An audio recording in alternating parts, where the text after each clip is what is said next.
अच्छा जी, वो सेशन मेरा ड्रॉप हो गया था और हम डिस्कस कर रहे थे बेसिकली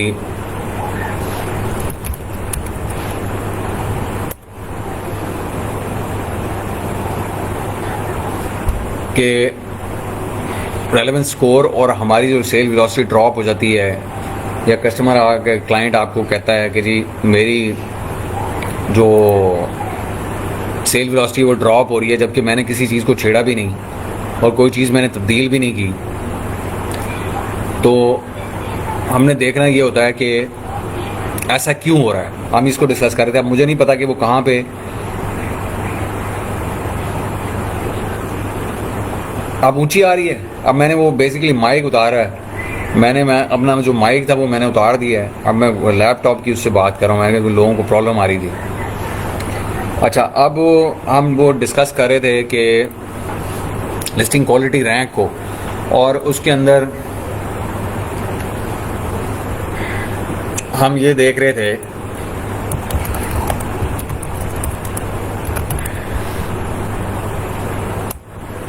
कि जी वो कौन से ऐसे मामलात होते हैं जिनकी बेस के ऊपर जो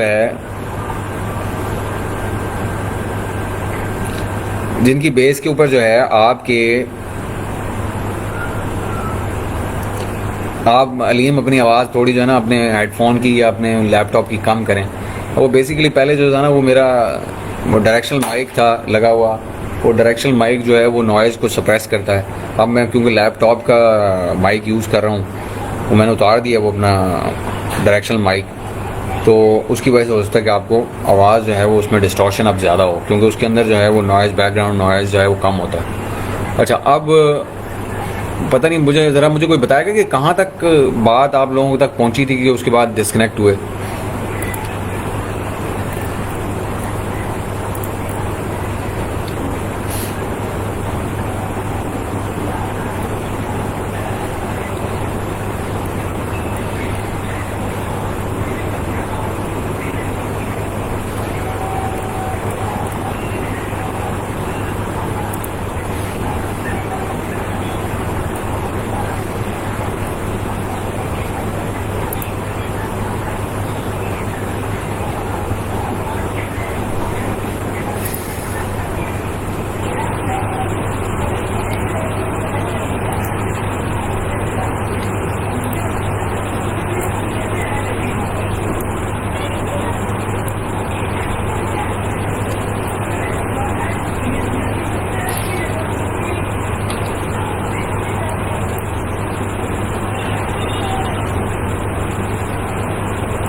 हाँ जी, बिल्कुल। हम बात कर रहे थे कि अब आप ये सोच रहे होते हैं कि जी हमने तो कोई चीज़ जो है वो चेंज नहीं की, और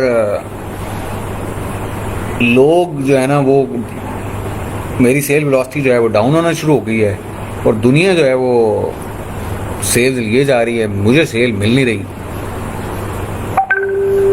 तो अब वो क्वेश्चन क्लाइंट के माइंड में या आपके अपने माइंड में ये हो सकता है कि जी ऐसा क्या हो गया है कि जिसकी वजह से मामलात जो हैं वो तब्दील हो गए हैं। तो मैं उसमें आपको बताने की कोशिश कर रहा था कि जब कोई एक नया बंदा आता है, जैसे कि हाँ, कोई नया बंदा आता है और वो आके जो है ना गिव अवेज करना शुरू कर देता है, और उसने आपसे प्राइस भी हाई रखी हुई होती है और हाई कन्वर्जन हो रही होती है उसकी, और क्लिक थ्रू भी उसका बेहतर होता है, तो ऑब्वियसली वो सारे जो मेट्रिसेस हैं आपकी लिस्टिंग की सेल्स वेलोसिटी को जो ड्राइव कर रहे होते हैं, उनको वो फना कर देता है आपके लिए। वो आपसे बेहतर हो जाता है CTR में भी, CVR में भी, RPC में भी, और इस वजह से वो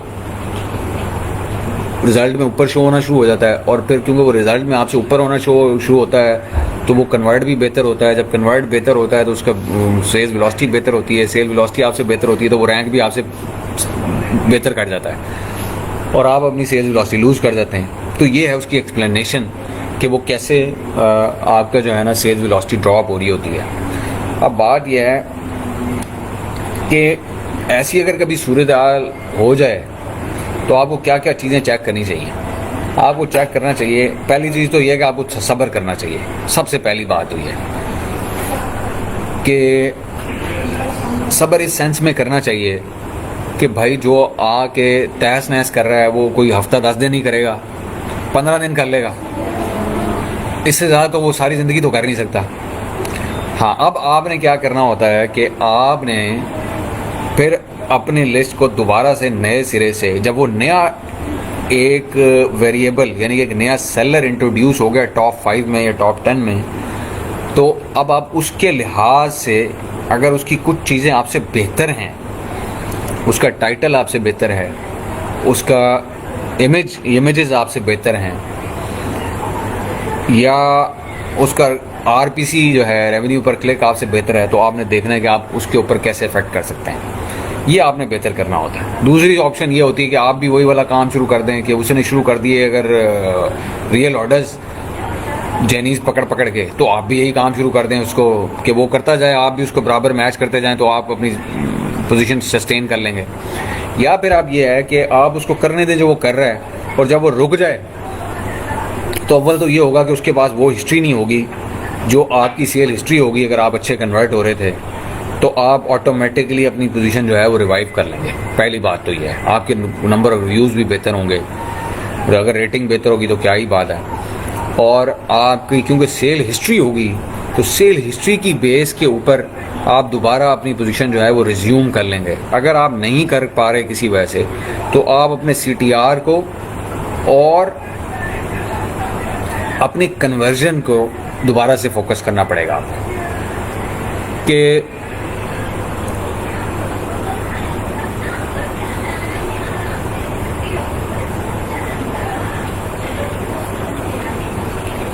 देखें अलीम, PPC से आप बिल्कुल रिजल्ट ले सकते हैं, लेकिन मैं एग्रेसिव PPC के हक में कभी भी नहीं रहा।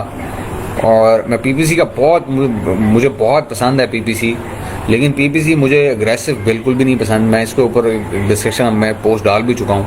Aggressive PPC it does more harm to your sales history and selling matrices then it benefits you.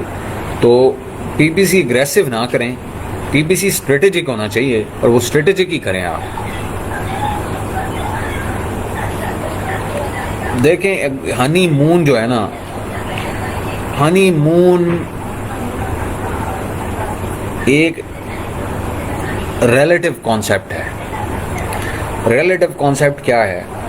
ये जो हनी मून है ना, ये बेसिकली है कि इसके ऊपर पोस्ट एक दो मेरी यहाँ पे ग्रुप के ऊपर मौजूद हैं। ये हम किसी और तरफ निकल जाएंगे, हमारी डिस्कशन कुछ और है।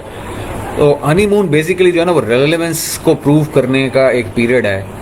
और मेरी आजकल एक डिस्कशन किसी ग्रुप ऑफ गोराज के साथ चल रही है जो बड़े बड़े 7-8 फिगर सेलर्स हैं, और वो ये कहते हैं कि जी वो कुछ नंबर ऑफ डेज़ के ऊपर होता है। मैं उन्हें ये कह रहा हूँ कि ये नंबर ऑफ डेज़ के ऊपर नहीं होता, ये मेरे ख्याल में ये नंबर ऑफ सर्चेज़ के ऊपर होता है। तो देखें अभी उसके ऊपर हम कंक्लूड नहीं कर पाए, तो हम कोई डाटा पॉइंट्स इकट्ठे करने की कोशिश कर रहे हैं। डाटा पॉइंट्स हमारे पास इकट्ठे होंगे तो फिर हम बेहतर समझ सकेंगे कि हनीमून नंबर ऑफ डेज़ के ऊपर होता है या नंबर ऑफ सर्चेज़ के ऊपर होता है, कि जितने सर्चेज़ के अगेंस्ट आप पॉप हो रहे हैं उस पर आपकी क्या हिस्ट्री आ रही है और किस तरह से है, वो अभी अंडर डिस्कशन है चीज़। हनीमून पे अभी ना ही बात करें तो बेहतर है। तो रेवेन्यू पर क्लिक जो है, मैंने आपको बताया माजिद के आप रेवेन्यू पर क्लिक जो है वो बेहतर कर सकते हैं जब आपकी सेल वेलोसिटी बेहतर हो जाए, या आप प्राइस बढ़ा दें, या आप गिफ्ट रैप ऑप्शन है। देखें आरपीसी क्या, रेवेन्यू पर क्लिक का मतलब ये एक सिंगल आप रेवेन्यू पर क्लिक ना लें। अगर आपका रेवेन्यू पर क्लिक सिंगल कम भी है कंपेटिटर से, लेकिन आपकी सेल वेलोसिटी बेहतर है, तो number of unit sold multiply by 15% गो के वो कम ही क्यों ना हो, वो आरपीसी आपका बेहतर हो जाएगा आपके कंपेटिटर से। तो ये सारी चीज़ें इंटरडिपेंडेंट हैं एक दूसरे के ऊपर। बेसिकली आप इनको इंडिविजुअलिटी में नहीं दे सकते। CTR, CVR, RPC, organic rank और BSR, इनको आप अलग-अलग नहीं कर, हाँ इनको आप अलग-अलग स्टडी करके उसमें इम्प्रूवमेंट्स लाने की कोशिश कर सकते हैं, लेकिन ये हैं इंटरडिपेंडेंट ही एक दूसरे के ऊपर। ये अगर ऐसा कोई कुलिया किसी के सामने आ जाता हाथ में कि जी वो सिर्फ एक आरपीसी के ऊपर काम कर लेता, देखें आप जब प्राइस बढ़ाएंगे, अगर आप सिर्फ प्राइस बढ़ाते हैं कि जी रेवेन्यू बेहतर हो जाए, तो आपकी मैट्रिक्स सारी तब्दील हो जाएंगी।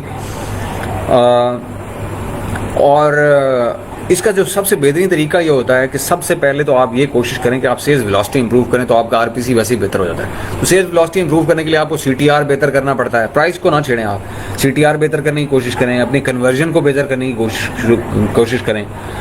तो अगर आप ये दो चीज़ें कर लेंगे तो आपकी सेल्स वेलोसिटी बेहतर हो जाएगी। सेल्स वेलोसिटी बेहतर होगी तो आरपीसी ऑटोमेटिकली बेहतर हो गया, तो क्योंकि नंबर ऑफ़ यूनिट्स बढ़ गए, 15% multiply by number of units, जितने नंबर ऑफ़ यूनिट ज़्यादा होंगे उतना आरपीसी ज़्यादा होगा अमेज़ॉन के लिए।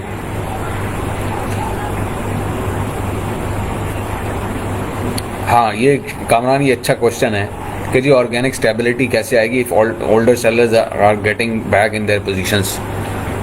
ये जो इम्पोर्टेंट है ना, ये बड़ा इम्पोर्टेंट क्वेश्चन है। देखिए, इन्हीं सारी चीज़ों को कंट्रोल करने के लिए ना हम बेसिकली आज जब न्यू सेलर होते हैं ना, तो जब आपने शुरू में तो गिव अवे कर लिए, सब कुछ कर लिया, तो अब आपको जो काम करना चाहिए ना, अब आपको वही काम करना चाहिए जो आपको बगैर गिव अवे के भी करना चाहिए था पहले दिन से, या गिव अवे समेत भी करना चाहिए था पहले दिन से।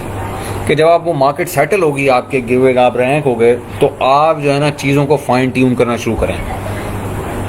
फाइन ट्यून कैसे करना शुरू करें कि आप सीटीआर अगर आपका ड्रॉप होना शुरू हो गया, आपको ये नज़र आ रहा है कि जी जो आपका सीटीआर चल रहा था, जो सेशंस आपके पेज व्यूज़ जो हो रहे थे रिपोर्ट्स के अंदर, अगर वो पेज व्यूज़ कम होना शुरू हो गए, जो कि नेचुरली कम होंगे क्योंकि पहले तो आप क्या कर रहे थे, वो जर्नीज़ को लेके आ रहे थे। अब उसके बाद जब वो सेटल हो गया मामला, गिवअवेज ख़त्म हो गए, आप ऊपर बैठे हुए हैं, सेशन ड्रॉप होकर नॉर्मलाइज होने पे आए पेज व्यूज़ जो हैं, तो उस पेज व्यूज़ के बाद अगर कोई उसके अंदर वो रुक नहीं रहा, वो डिक्लाइन होना उसका कम नहीं हो रहा और वो मुसलसल डिक्लाइन ही होता जा रहा है, तो इसका मतलब ये है बेसिकली कि आपको अपना क्लिक थ्रू रेट बेहतर करने की ज़रूरत है। तो उसमें फिर आपको टाइटल देखना चाहिए, उसमें आपको इमेजेस देखने चाहिए, आपको प्राइस को रिकंसिडर करना चाहिए, इन चीज़ों को आपको इम्प्रूव करना चाहिए। और इसी तरह आपका यूनिट सेशन परसेंटेज भी अगर ड्रॉप हो रही है, तो आपकी कन्वर्जन ड्रॉप हो रही है, तो आप कन्वर्जन के ऊपर भी देखेंगे आप क्या बेहतर कर सकते हैं। और जैसे जैसे आप वो फाइन ट्यून करते जाएंगे, आप सस्टेन करना शुरू कर देंगे अपनी पोजीशन एज़ कम्पेयर टू उन लोगों के जो कि वापस अपनी जगह लेते जा रहे थे। जब आप वो सस्टेन, आप इक्विलिब्रियम जैसे जैसे इंट्रोड्यूस करते जाएंगे चीज़ों को फाइन ट्यून कर करके, तो वो ओवरऑल निच में आपके टॉप 5 में या 10 में आपका इक्विलिब्रियम बराबर रहेगा। फिर वहाँ पे चीज़ आएगी, जो असल चीज़ जहाँ पे गेम फिर जाके रुकती है, वो रुकती है जाके आपके रिव्यू रेटिंग्स के ऊपर। रिव्यू की रेटिंग्स जो है ना, वो फिर आपको इम्प्रूव करनी होती हैं, उसके ऊपर मुसलसल आपको काम करना होता है। अगर आपने उसको मुसलसल स्टेबल रखना है, हर चीज़ अगर आपने ऑप्टिमाइज़ कर ली है, निच का इक्विलिब्रियम हो गया है, सीटीआर भी आपका निच के बराबर आ गया है, कन्वर्जन भी आपकी निच के बराबर आ गई है, अब आप यहीं इसको फॉर लॉन्ग टर्म में सस्टेन करना चाहते हैं, तो फिर आपको अपनी रिव्यू रेटिंग्स के ऊपर काम करना पड़ेगा।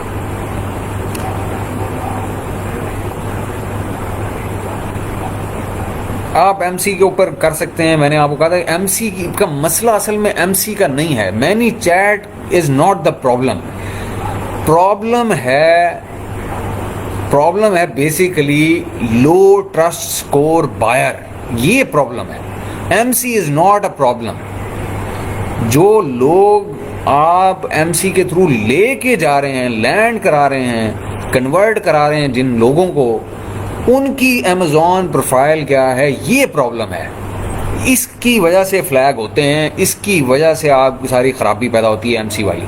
अगर आप एमसी तो एक टूल है, वो टूल तो कई आप हीलियम 10 भी तो मर्चेंट जो टोकन है उसका मर्चेंट वेब सर्विसेज के थ्रू आप यूज़ कर ही रहे होते हैं ना, तो एमसी भी आप एक इसी किस्म का टूल है। अब बात यह है कि आप उसके अंदर अगर पॉलिसीज़ के अंदर रह के काम कर रहे हैं, हाँ एग्जैक्टली, अब्यूजिंग एमसी से मुराद ये है कि आप उसको हर वक्त बस मैनिपुलेशन में लगाया हुआ हर बंदे को आप जो है ना वो उठा के वहाँ पे ले जा रहे हैं, वो बाउंटी हंटर्स को और low trust score buy third class जो हर उसके ऊपर रिव्यू डालने की कोशिश करते हैं, फ्रीबीज जो जिन्हें बोलते हैं, वो प्रॉब्लम है बेसिकली। एमसी प्रॉब्लम नहीं है, ये बात समझने की है।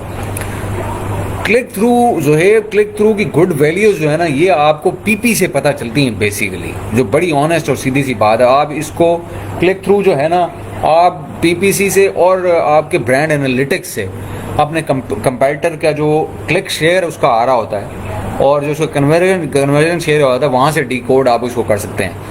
अगर आप उसको थोड़ा स्टडी करेंगे तो आपको वहाँ से ओवरऑल जो क्लिक थ्रू रेट है ना, वो आपको टॉप 10 टॉप 3 का पता लग जाता है और उसके लिहाज से आपने अपने आप को अलाइन करना होता है। नीचे इक्विलिब्रियम खुद ही आ जाता है कामरान, नज़र आपको खुद ही समझ आने लग जाती है जब आप वहाँ पहुँच जाते हैं। तो आप जब सेलिंग कर रहे होंगे ना, तो आपको खुद ही आइडिया हो जाएगा। अगर आपके BSR जंप नहीं कर रही अब नॉर्मली किसी वजह से, और वो टॉप डाउन नहीं कर रही मुसलसल, तो आप जो है ना उसमें टॉप में सस्टेन कर रहे होते हैं अपनी पोजीशन, और ऑर्गेनिक रैंक भी तकरीबन आपका नियर अबाउट सेम ही होता है 1-2 पोजीशन की ड्रॉप से। तो निच का इक्विलिब्रियम तो आप तबाह करने वाले होते हैं जब आप गिव अवे करके आते हैं बीच में। तो अब आप इंतज़ार फरमाएं, फिर थोड़े दिन दें उसको, देखेंगे क्या हो रहा है। या फिर वही है कि जी दे मार 4.5, बस आज 25 VVRO ले आओ, आज 50 ले आओ, आज 45 ले आओ, फिर भी यही चलता रहेगा, फिर पैसे ब्लीड होते रहेंगे, फिर आप बैठे रहेंगे।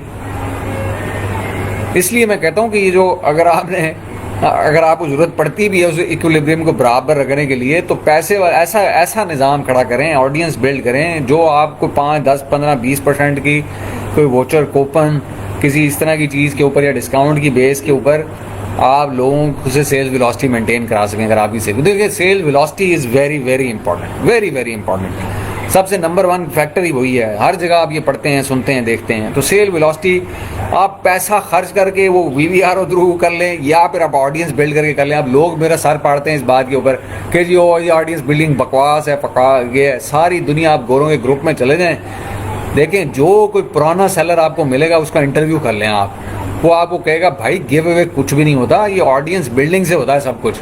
अगर आपने एक लॉन्ग टर्म बिजनेस करना है, प्रॉफिटेबल रहना है, मार्जिन को रीजनेबल रखना है और अपनी ROI बेहतर रखनी है, तो ऑडियंस बिल्ड करें, छोड़ें बाकी सब ये ड्रामेबाजी हैं, ये क्विक शॉट्स जो हैं। तो अब ये अब वही डिपेंड करता है आपकी, अभी हर किसी की अपनी जो है ना वो आती है, प्रेफरेंस आती है। अब हमारे पाकिस्तान में लोग समझते हैं कि जी रातों रात जो है ना वो हम मिलियनेयर बन जाएं, तो उनको सब बताते हैं कि चलो भाई तुमने बहुत शौक है ना तुम्हें मिलियनेयर बनने का, तो ठीक है, बेहतरीन, ज़बरदस्त हो गया। अब जाओ और पैसे को आग लगाओ, रोड के ऊपर रख के डॉलरों में आग लगे, और जब वो लगती रहेगी जब तक, तो तुम रैंक होते रहोगे और तुम्हारी सेल वेलोसिटी बनती रहेगी। अब वो सेल वेलोसिटी आप इन्फ्लुएंसर से भी बना सकते हैं, आप वो सेल वेलोसिटी आप अपनी ऑडियंस से भी बना सकते हैं, आप अपनी ईमेल लिस्ट से भी बना सकते हैं। ज़रूरी नहीं है कि उसके अंदर आप डॉलर ही रख के उसकी आग को सेकें। वो जो है ना आप और वो प्रॉपर मेथडोलॉजी से भी ये काम कर सकते हैं, लेकिन उसमें क्योंकि लगती है, वो कहते हैं ना कि फरिश्ते से बेहतर है इंसान बनना, लगती है इसमें कुछ मेहनत ज़्यादा। वो क्या था इस तरह का एक शेर जो था, तो वो क्योंकि इसमें मेहनत ज़्यादा लगती है तो लोग जो है ना इस तरफ जाते नहीं। अच्छा अब क्योंकि मेहनत भी ज़्यादा लगती है, टाइम भी ज़्यादा लगता है, तो लोग आपको ये कहते हैं कि जी इनको बड़ा शौक है कि जी ये मैंने तो टॉप पे बैठना है, मैंने मिलियनेयर बनना है। इनको ठीक है, इनके पैसे को आग लगाओ, इनकी ऐसी की तैसी, जो हो रहा है इनके साथ सही हो रहा है, ऐसों के साथ ऐसे ही होना चाहिए, लालची लोगों के साथ। तो फिर ये है बात।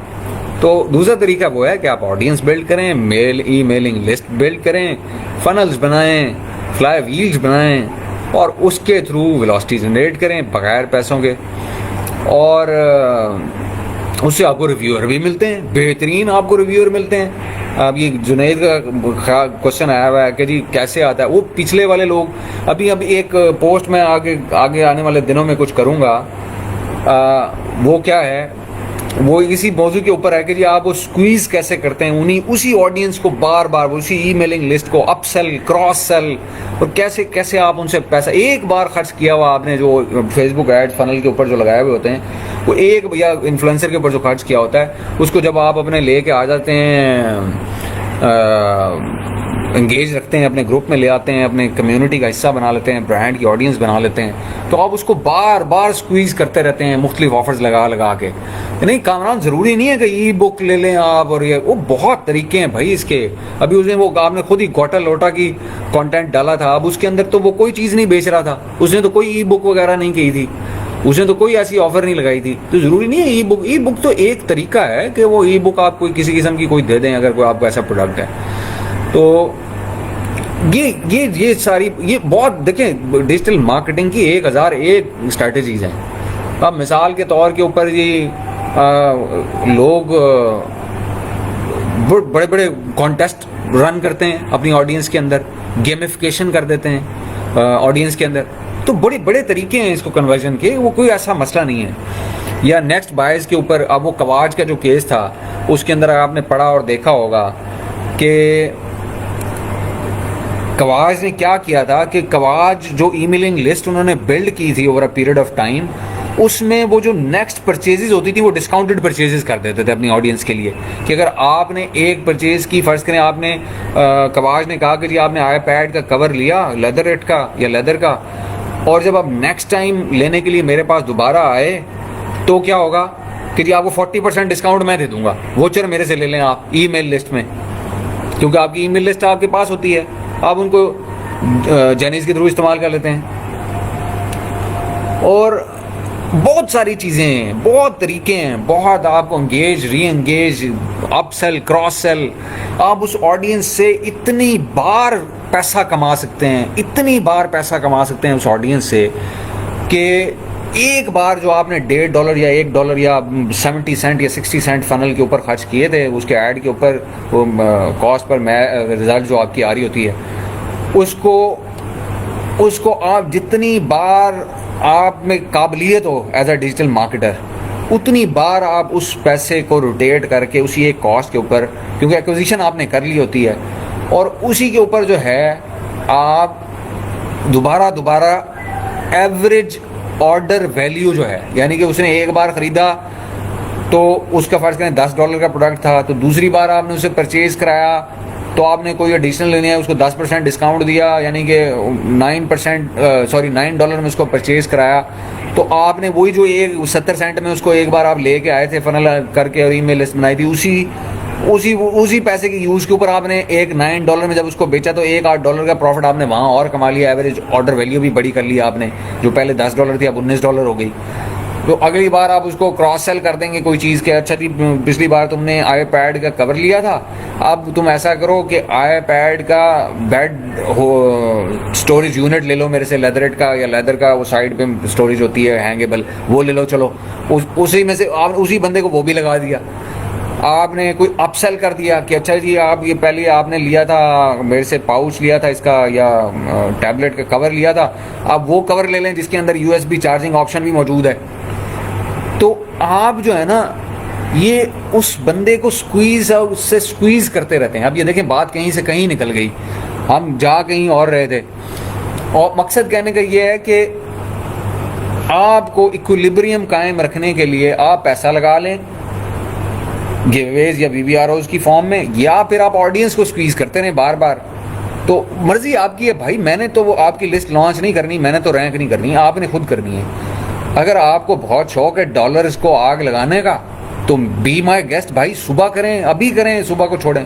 और अगर आप उसको प्रॉपर वे में करना चाहते हैं, उसको लॉन्ग टर्म वे में करना चाहते हैं, उसी $1 या $1.5 को जो आपने एडवर्टाइजिंग डॉलर खर्च किया हो फनल के ऊपर, उसको बार बार उसका बेनिफिट स्क्वीज आउट करना चाहते हैं, तो फिर ऑडियंस बिल्ड करें, फिर ब्रांड के ऊपर काम करें।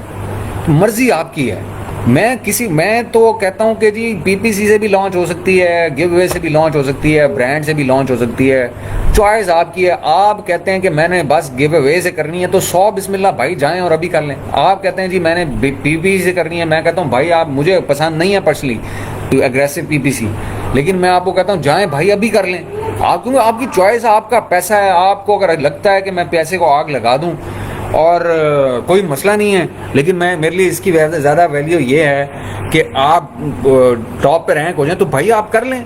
मैंने तो आपको मना नहीं किया। मैं ये कहता हूँ, मैं अपने लिए ये कहता हूँ या मैं उन लोगों को ये कहता हूँ जो मेरी तरह गरीब गुरबे हैं, जो जिनके पास पैसा नहीं है, या जो पैसे की वैल्यू को समझते हैं, जिन्होंने 19 साल मेरी तरह नौकरियां कर करके पैसा इकट्ठा किया है, या सर्विसेज लोगों को बांट के बेच के 24 घंटे टीमें चला के पैसा इकट्ठा किया है, उनको मैं ये कहता हूँ कि भाई आपको अगर पैसे का दर्द है तो आ जाएं। फिर ये एक ऑप्शन आपके पास ये है कि आप ऑडियंस बिल्ड कर लें, उसी में से स्क्वीज़ करते रहें, ब्रांड बनाते रहें, और एक टाइम आएगा, वो अल्लाह करेगा इंशाल्लाह, को 2 साल 3 साल में आप ऐसा बड़ा प्रोडक्ट बना लेंगे, ब्रांड बना लेंगे, क्रॉस सेल अप सेल कर करके चीज़ों को नए।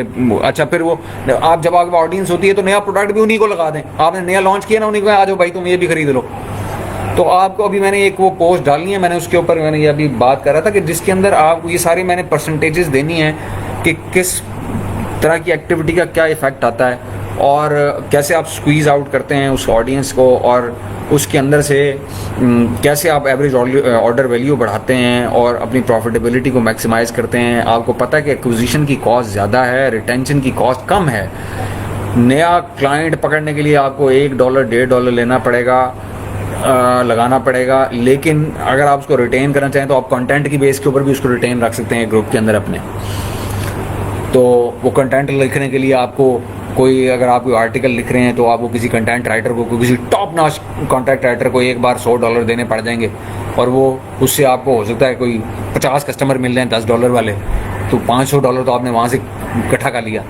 तो ये छोड़ दें इस बात को, ये बहुत बड़ी बहस है, ये हम इस तरफ नहीं जाते। मैं सिर्फ ये कहता हूँ, मेरा पॉइंट ऑफ व्यू ये है कि आपने जो करना है उसको लॉन्ग टर्म बेसिस के ऊपर करें, उसको लॉन्ग टर्म बेसिस के ऊपर करें। लॉन्ग टर्म से मुराद सस्टेनेबल बेसिस के ऊपर करें, जो कि देखें ये कौन सी साइंस है यार। अपने अब मेरी बात को छोड़ दें, मुझे आप गोली मार दें 1 मिनट के लिए, आप कहें कि जी ये झूठ है, ये सब ड्रामेबाजी है, कोई अपना मंजन बेचने का तरीका है। आप जाएं अपने बड़े बूढ़ों से पूछें, वो आपको बताएंगे कि जी कोई दुनिया का ऐसा बिजनेस नहीं है, या नहीं होना चाहिए, कि जहाँ पे आपका टोटल जो कैपिटल है बिजनेस का, जो टोटल कैपिटल है, फर्ज करें आप टोटल बजट आपने रखा था $25,000 का, उसमें से आप 10 कीवर्ड्स की रैंकिंग के ऊपर $10,000 लगा दें, वो भी पहले शुरू के 15-20 दिनों के अंदर। किसी से जाके, किसी बिजनेसमैन से पूछ लें जो बिजनेस चलाता हो, जो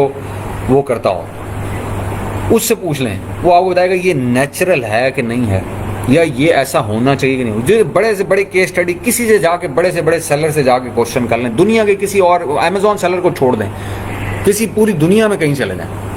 हाँ, अब आप ये उसमें काउंटर आर्ग्यूमेंट ये ज़रूर आ सकता है कि जी आप टॉप पे रैंक कर देते हैं और टॉप के ऊपर ही उसके ऊपर। तो भाई टॉप पे रैंक करना कोई ज़रूरी है कि 15 दिन में ही आपने रैंक करना है? आप ऐसा कर ले रैंक। लोग जो PPC से रैंक होते थे, जब होते थे, और अब भी होते हैं लोग अग्रेसिव वो करते हैं, वो कोई पहले दिन थोड़ी रैंक हो जाते हैं। वो तो स्पॉन्सर्ड ऐड उनका ऊपर चल रहा होता है। वो ऑर्गेनिक रैंकिंग तो उनकी आहिस्ता आहिस्ता ऊपर चलती है, और वो ऐसा ऐसा जाती है, उस पर एक टाइम लगता है। इसी तरह से ऑडियंस बिल्ड में भी होता है। देखिए नेचुरल क्या है, अगर आप एक बिजनेस करें, आपने अमेज़ॉन के ऊपर एक लिस्ट बनाई और लगाई, तो आप जब क्या नेचुरल भी, अब 7वें सफ़े पे भी लोगों को नज़र नहीं आ रही तो सेल क्या होनी है। लेकिन जब वो 7वें पे आती है तो आपकी कुछ इंप्रूव होगी ना प्रॉबिलिटी आपकी, 7वें से 6ठे पे और बाइंग की, कन्वर्जन की प्रॉबिलिटी इंप्रूव हो गई, 6ठे से 5वें पे, 4थे पे, तीसरे पे, दूसरे पे, 1 पे और 1 के टॉप पे एक्सक्यूज मी, इस तरह करके वो इम्प्रूव होती जाती है। तो ये लॉन्ग टर्म है, ये सस्टेनेबल वे है, आप हिस्ट्री बिल्ड कर रहे हैं, और वो फुली ऑर्गेनिक हिस्ट्री है, फुली ऑर्गेनिक, कोई मैनिपुलेशन नहीं, कोई डर नहीं कि मेरा अकाउंट सस्पेंड हो जाएगा, कोई बंदा आपको, अच्छा फिर इसमें एक सबसे इंपॉर्टेंट बात, कोई हाईजैकर नहीं चिपकता आपको। जब आप एक लॉन्ग टर्म से आ रहे होते हैं ना, तो by the time you reach at the top of first page या ऑन फर्स्ट पेज, आपके पास ना रीजनेबल नंबर ऑफ रिव्यूज जो है ना कलेक्ट हुआ होता है, जो आपको वैसे ही ऑर्गेनिक स्टेबिलिटी में, जब आप टॉप 10 में पहुंचते हैं तो वैसे ही आपको वो वहाँ पे हंग अप रखता है, क्योंकि आपके पास हिस्टोरिकली प्रूवन जेन्युइन ना सिर्फ सेल हिस्ट्री होती है, बल्कि साथ में रिव्यूज़ भी होते हैं उससे मैचिंग, और वो जेन्युइन रिव्यूज़ होते हैं, तो वो उसकी प्रोबेबिलिटी ऊपर रहने की ज़्यादा है। As compared to giveaways की। ये अगर आप बात को समझ सकते हैं, अगर आप ओपन करें अपना माइंड, तो आपको ये चीज़ लॉजिकल भी लगेगी हर लिहाज से।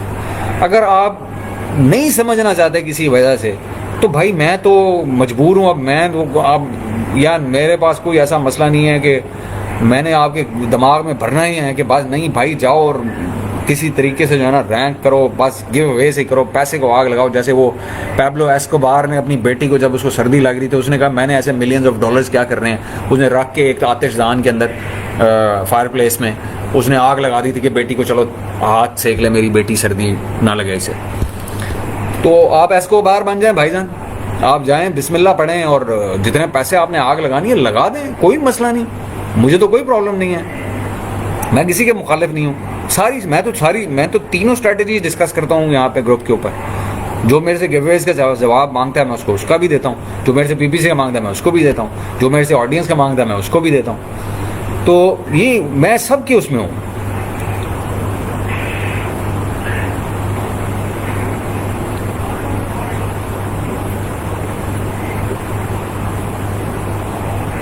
अच्छा, अब आगे चलते हैं जी।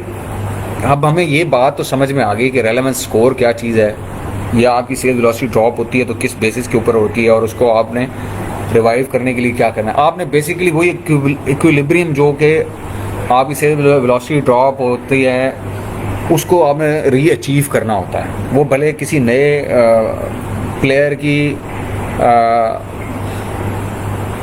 जो है ना इंट्रोडक्शन के बाद हो, या किसी और वजह से हो कि कोई पुराने प्लेयर्स में से किसी ने अपना इमेज बेहतर कर दिया हो, या उसने टाइटल इंप्रूव कर लिया हो, उसने प्राइस बेहतर कर ली हो, तो उसकी वजह से अगर उसने इक्विलिब्रियम निच का वो कर दिया है, तो अल्टीमेटली क्या होगा, आपको उसी इक्विलिब्रियम के को वापस लाना होगा। आपको स्ट्राइव करना होगा कि आप उस निच इक्विलिब्रियम को वापस लेके आएँ अपनी लिस्टिंग को उसके मुताबिक, ताकि अब वो आप, क्योंकि दूसरे को तो पुल डाउन नहीं कर सकते, तो आप अपने आप को इम्प्रूव कर लें। तो जब आप इम्प्रूव करेंगे तो दोबारा इक्विलिब्रियम में आ गए, जब दोबारा इक्विलिब्रियम में आ जाएंगे तो आपकी सेल वेलोसिटी बेहतर हो जाएगी। अब वो इक्विलिब्रियम लाने के कई तरीके हैं, उसमें शॉर्टकट फिर वही है, गिव अवे करना शुरू कर दें, वो शॉर्टकट है। और जो सही फिक्स है वो ये है कि जैसे जैसे निच में इम्प्रूवमेंट आ रही है, निच फाइन ट्यून हो रही है, भले वो रिव्यू के काउंट के लिहाज से हो रही हो, या वो इमेजेस के लिहाज से हो रही हो, या वो लिस्टिंग की कंटेंट के लिहाज से हो रही हो, आप वैसे वैसे अपनी लिस्ट को इक्विलिब्रियम पे लाने के लिए इम्प्रूव करते रहें। लिस्ट को छोड़ें नहीं, कभी भी लिस्ट को छोड़ना नहीं है आपने कि जी लिस्ट बस मैंने यहाँ पे कर ली तो यहाँ तक पहुँच गई है तो मैं छोड़ देता हूँ आप, क्योंकि यहाँ कन्वर्ट हो रही है वो। अगर वो जब आप देखते हैं यूनिट पे सेशन परसेंटेज डाउन हो रही है, या कन्वर्जन आपका पेज व्यूज़ कम हो रहे हैं, इनको स्टडी करें अपनी रिपोर्ट्स को, और उसके लिहाज से वो अच्छा, इसको एक आध दिन के ऊपर वो ना करें। अपने सेशंस को अगर आप पेज व्यूज़ को और सेशंस को या यूनिट सेशन परसेंटेज को अगर आप ट्रैक कर रहे हैं, तो 10-15 दिन या हफ्ता कम से कम आप जब देखेंगे उसके अंदर एक डाउनवर्ड ट्रेंड आ रहा है, तो फिर आपको कंसर्न होना शुरू होना चाहिए,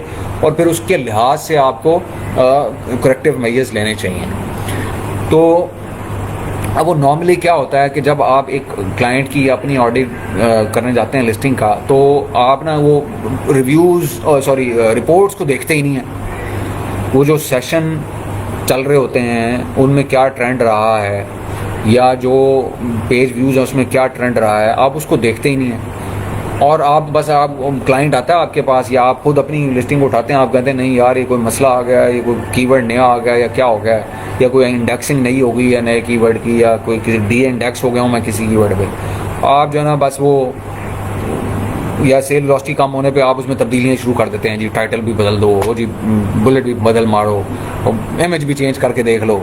आप उसकी रूट कॉज को स्टडी नहीं करते, जो रूट कॉज आपको बिजनेस रिपोर्ट्स के अंदर से नज़र आती है अगर आप पढ़ने वाले हों। मैं वो जो मैंने यहाँ पे एक बिजनेस रिपोर्ट्स के ऊपर एक मैंने पोस्ट डाली हुई है, वो कि वो पूरी तरह पूरा कॉन्सेप्ट उसके अंदर भी डिस्कस नहीं हुआ, लेकिन इंपॉर्टेंट चीज़ें उसके अंदर डिस्कस हुई हैं। देखें सेशंस जब नीचे जा रहे होते हैं तो सेशंस देखें, पेज व्यूज़ आपके नीचे जा रहे हैं ना, तो पेज व्यूज़ तो नीचे जाने का एक मसला है कि क्लिक थ्रू रेट जो है, अब उसमें आप देखेंगे क्या तब्दीली आ गई है निच में। आपको दोबारा से देखना पड़ेगा निच को, कि कोई आपसे बेहतर इमेजेस लेके आ गया, कोई आपसे बेहतर टाइटल लेके आ गया, या किसी ने प्राइस अपनी ऐसी कोई कर दी है जिस पे लोग जा रहे हैं। या आपकी रिव्यू रेटिंग डाउन हो गई है, ये क्या मसला क्या है, जो 4 चीज़ें नज़र आ रही होती हैं वो उन 4 चीज़ों में क्या प्रॉब्लम या क्या तब्दीली आई है निच में या कंपेटर्स में, और या आपके अपने उसमें भी आ सकती है, जैसे रिव्यूज़ चेंज हो जाते हैं आपके, रिव्यू रेटिंग सॉरी, तो आपने उसको इम्प्रूव करना होता है। जब आप क्लिक थ्रू बेहतर कर लेते हैं अपना, आप सेशन बेहतर कर लेते, सॉरी पेज व्यूज़ बेहतर कर लेते हैं, पेज व्यूज़ के बाद आपकी यूनिट सेशन परसेंटेज यानी कि सेशंस जो आपके हैं लग रहे हैं वो कन्वर्ट कितने हो रहे हैं। सेशंस ये हैं कि आपकी जो एक बंदा जो है एक टाइम के ऊपर, जब स्टोर, जैसे आप स्टोर में जाते हैं किसी भी, तो आप एक ही बार स्टोर में जाते हैं, आप उसके अंदर आप 4 प्रोडक्ट्स को उठा के देखें तो सेशन आपका एक ही होता है, पेज व्यूज़ आपके 4 हो गए, सेशन एक ही चल रहा होता है आपका। तो ये सेशंस होते हैं बेसिकली। फिर आपने एक बंदा जब वो अमेज़ॉन में लॉग इन हुआ तो वो एक ही सेशन में हो सकता है आपका प्रोडक्ट भी देख रहा हो और आपके कंपेटिटर का प्रोडक्ट भी देख रहा हो। Click through can be improve through PPC, नहीं मतलब वो हो भी सकता है कि वो इस सेंस में कि आप उसको टॉप ऑफ द सर्च अगर ले आए तो वहाँ पे लोग क्लिक करना शुरू कर दें, बिल्कुल हो सकता है। ये बड़ी डीप डिस्कशन हैं, ये अभी हम चलेंगे इसके ऊपर करेंगे। ये तो देखें लिस्टिंग जो है ना, मैं तो ये अब वो लोग ये कहते हैं कि जी लिस्टिंग की ऑप्टिमाइजेशन जो है ना सिर्फ 8% काउंट करती है, और ये हकीकत है कि 8% काउंट करती है, लेकिन वो 8% कौन सा है? वो 8% है इंटेंट मैच फ्रीक्वेंसी वाला, यानी कि बेस पे जो लाई करता है, कॉन्सेप्ट से मैं बात कर रहा हूँ कि वो 8% अगर आपका ठीक नहीं होगा ना, तो ना आपके पेज व्यूज़ जो 15% काउंट करते हैं वो होंगे, ना आपकी कन्वर्जन या जो ऐड टू कार्ट है या परचेज और एग्जिस्टिंग परचेज है ना वो पॉसिबल होंगे अगर आपकी चीज़ें जो हैं वो ठीक नहीं होंगी, ना ही लोग दोबारा रिटर्निंग कस्टमर होंगे, वो जो परचेज फ्रीक्वेंसी जिसको हम बोलते हैं या रिपीट कस्टमर्स जिसको बोलते हैं ना, वो कॉन्सेप्ट कहीं आएगा।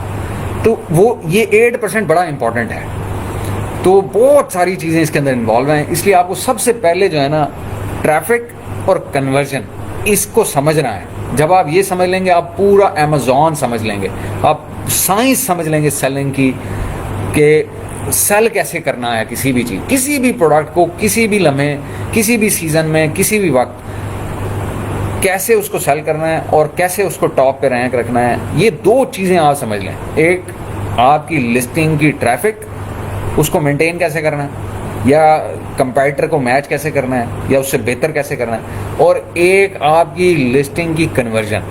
ये 2 चीज़ें अगर आपने समझ ली तो आपने हर चीज़ समझ ली, आपने पूरी अमेज़ॉन सेलिंग समझ ली। तो इसको इतना लाइट ना लें, उसको ऐसे पैराफेरली चीज़ों को ना देखें कि बस ये आ गया तो ये हो गया। तो ये आगे चलेंगे हम इसके ऊपर बहुत कॉन्सेप्ट, ये बहुत बड़ा टॉपिक है, ये आपको बज़ाहिर अभी ये 2-4 पोस्ट में नज़र आ रहा है, लेकिन ये ना बहुत बड़ा टॉपिक है, ये चलता रहेगा हमारी सारी ज़िंदगी, जब तक हम सेलिंग करते रहेंगे या जब तक हम वीएस रहेंगे, ये उस वक्त तक रहेगा। अबू बकर ने एक पोस्ट डाली थी, वो पोस्ट मुझे काफ़ी मेरे जहन में है क्योंकि मुझे उस वक्त काफ़ी पसंद आई थी, वो बड़ी रेलेवेंट पोस्ट थी जब हम ये डिस्कशन सारी कर रहे थे, और वो खोल लेते हैं हम सामने, ये मेरे ख्याल में वो पोस्ट है।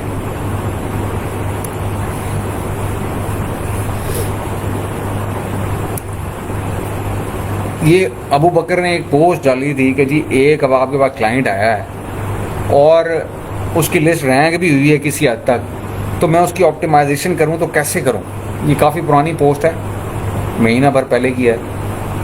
तो इसमें पूछा था कि जी what are the limitations we have to consider while making changes to optimise listing. तो पहले से ऑप्टिमाइज लिस्टिंग है, कन्वर्ट भी हो रही है, सेल वेलोसिटी भी है, उसके ऊपर सब कुछ भी है, तो उसके ऊपर लिमिटेशंस क्या हैं। और दूसरा क्वेश्चन था कि जी we follow the criteria of 1000 bytes for all bullets, we need to shrink each bullet point under 200 bytes, will it impact the current keyword ranking and we have to rerank all of them again. और तीसरा question था कि जी I was analysing competitors list, each bullet point was copious and full of stories. Do old list sellers still have privilege and they do not come under the knife of A9? स्क्रेबल्स के बारे में पूछा हुआ है कि जी 100 limits कैसे होती हैं। अच्छा, और उसके बाद can we have the link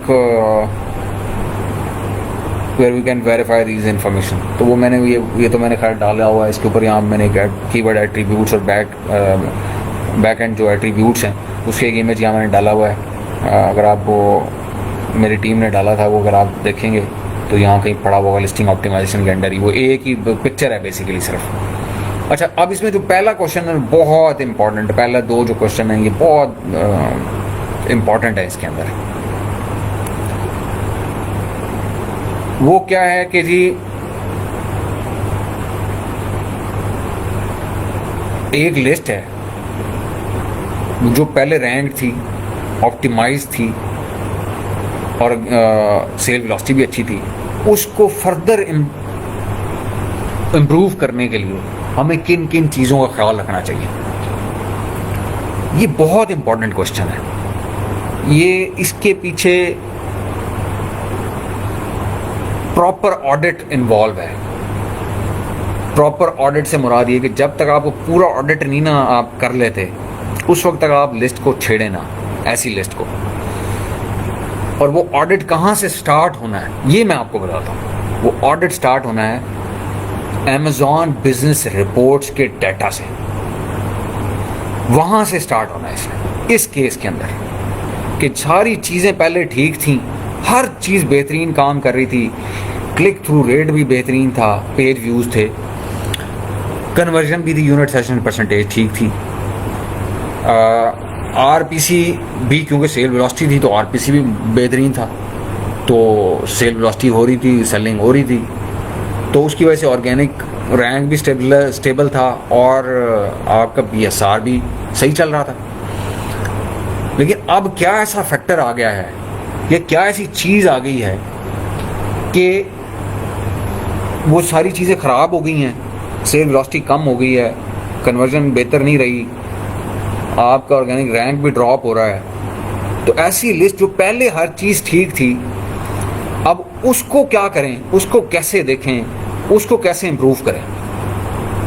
तो उसमें सबसे पहले आप जाएं अपने गिरेबान में झांकें, जिसे कहते हैं। किसी दूसरे को देखने से पहले ना आप सबसे पहले अपने गिरेबान में झांकें। वो क्या, आप गिरेबान में झांकें, आप जाएं अपनी बिजनेस रिपोर्ट्स के अंदर और देखें कि जी आपके पहले सेशंस की एवरेज क्या थी, ये पेज व्यूज़ क्या चल रहे थे और अब क्या चल रहे हैं, उनमें डिक्लाइन है। एक चीज़ ये नोट करें। दूसरा देखें कि यूनिट सेशन परसेंट के जितने हो भी रहे हैं अगर व्यूज़, तो उनमें कन्वर्जन का रेट क्या है। कन्वर्जन रेट आपका होता है कि जी जितने आपके पेज व्यूज़ हों और उसके अगेंस्ट जितने आपके बाइंग सेशन लगे हैं जिसमें यानी कन्वर्जन हो, वो आपसे आपको कन्वर्जन रेट बनाती हैं।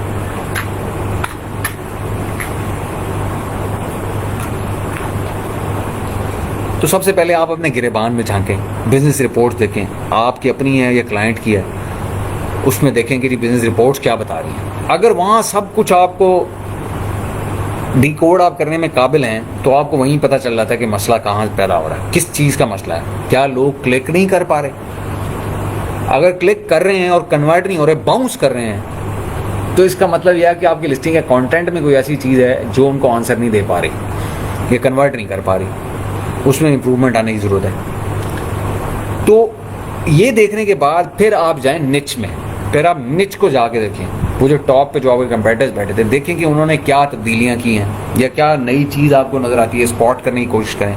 क्या उनके रिव्यूज़ बेहतर हो गए हैं, क्या उनकी रेटिंग्स आपसे बेहतर हो गई हैं, क्या उन्होंने इमेजेस चेंज कर दिए हैं, क्या टाइटल बदल दिया है, क्या प्राइसेस में कोई तब्दीली आ गई है, क्या उनकी लिस्टिंग में कोई और क्वालिटेटिव चेंज आया है जो आप स्पॉट कर सकते हैं या नहीं कर सकते।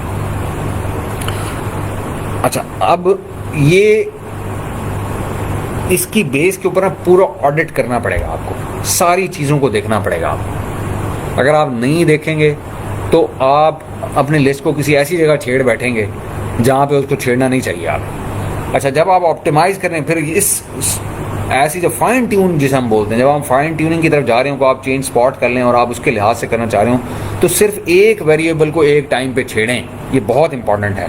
पूरी लिस्ट को मत छेड़ें। पूरी लिस्ट को छेड़ेंगे आप पूरे मैट्रिसेस को बर्बाद कर लेंगे। वो जो पिछले वाला लेवल था आपका, फिर आप अपने आप को आप अपनी कश्ती को एक मझधार में ले जाएंगे खुद अपने हाथ से धकेल के, जहाँ पे आपको डायरेक्शन ही नहीं मिल रही होगी।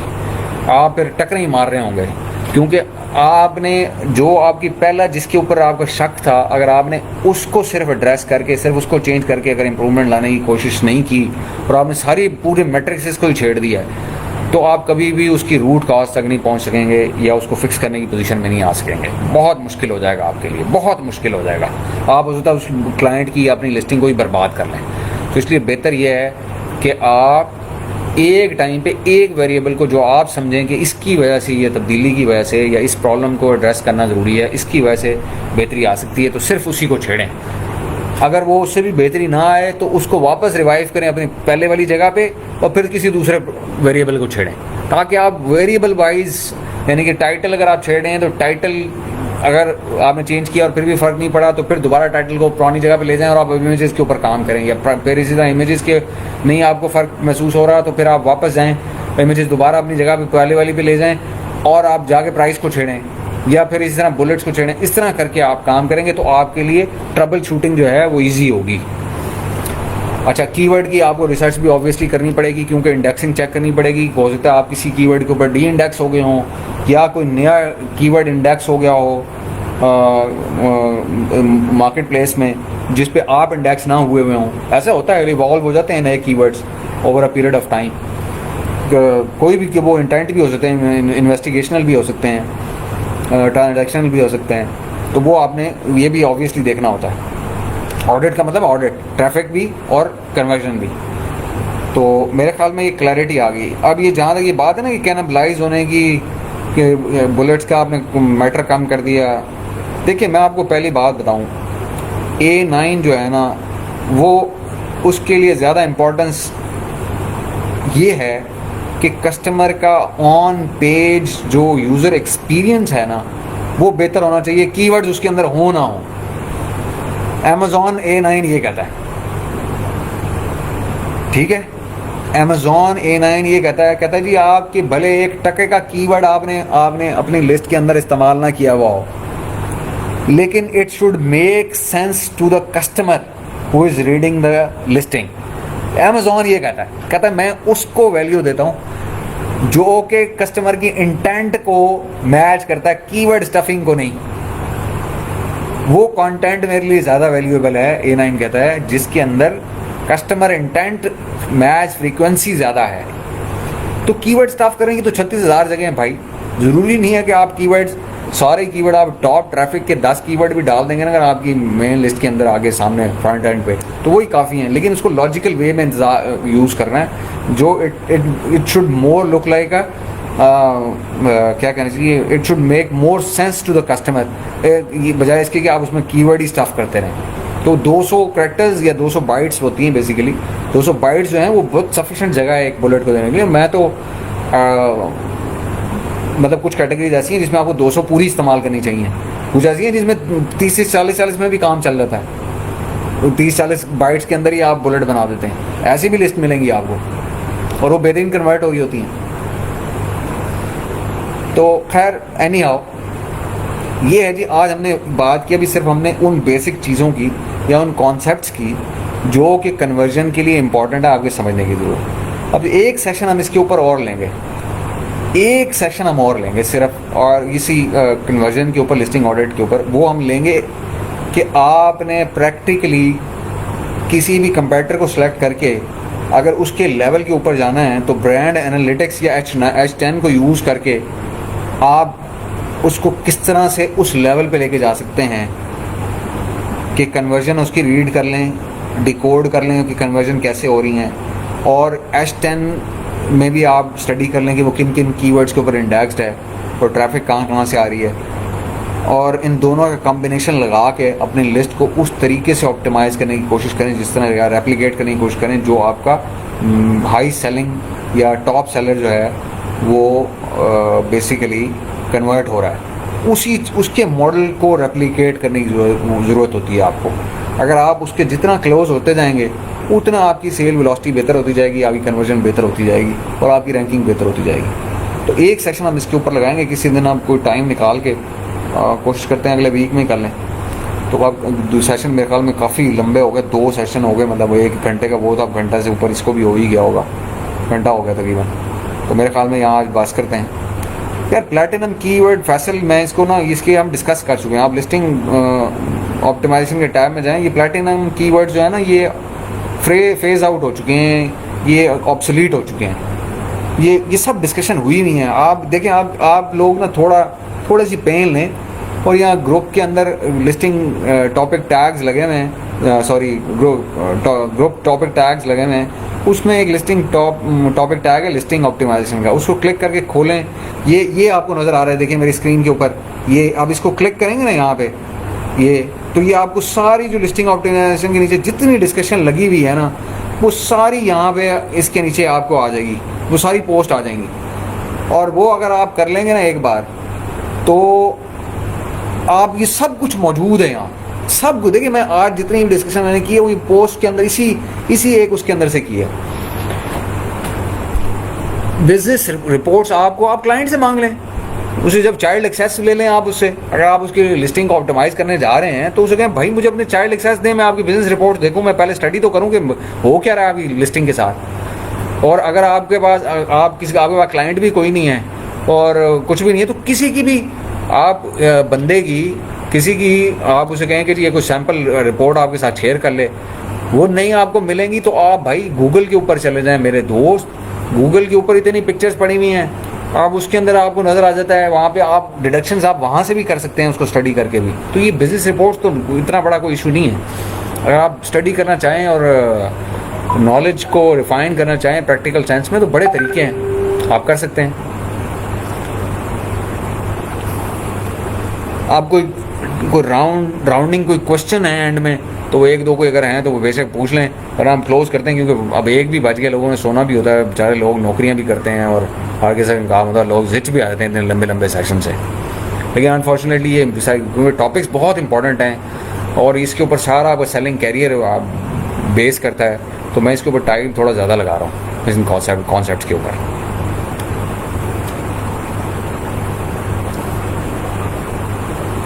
जी राफे, मैं कोई टाइम निकाल के आपको देखता हूँ, मुझे टाइम असल में मिला नहीं।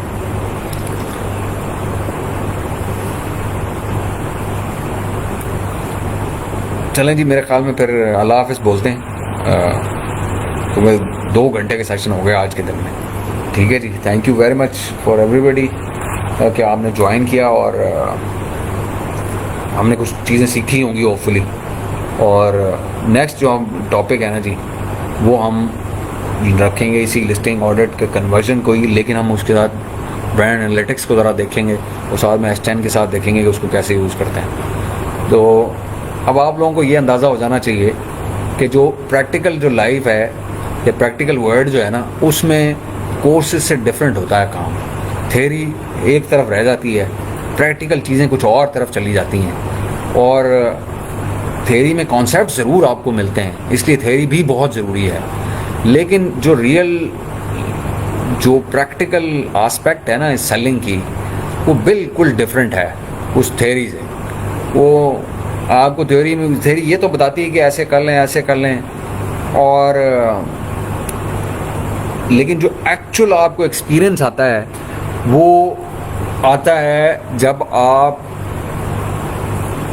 चीज़ों को इन डेप्थ जाके उसको स्टडी करते हैं और देखते हैं कि जो आप एक क्लिक करते हैं या एक तब्दीली करते हैं उसका इफ़ेक्ट कहाँ और कैसे और क्यों आता है। तो ये जो चीज़ें हैं ना, असल में हमारा ऑब्जेक्टिव यहाँ पे यही है कि हमने वो थ्योरी हम सबको आती है, हर बंदे को पता होता है थ्योरी, प्रैक्टिकली उन चीज़ों को हम कैसे मसले मसाइल को सीधा करें, वो हम डिस्कस करते हैं सेशंस के। इसलिए उसमें सॉरी टाइम लग जाता है। आई एम अवेयर के लोग बड़े बोर भी होते हैं लंबे सेशन से, लेकिन ये मजबूरी है हमारी कि हमने उनको टोटलिटी में देखना होता है। ठीक है जी, तो इंशाल्लाह फिर नेक्स्ट सेशन के अंदर जो है ना हम कन्वर्जन के ऊपर बात करेंगे।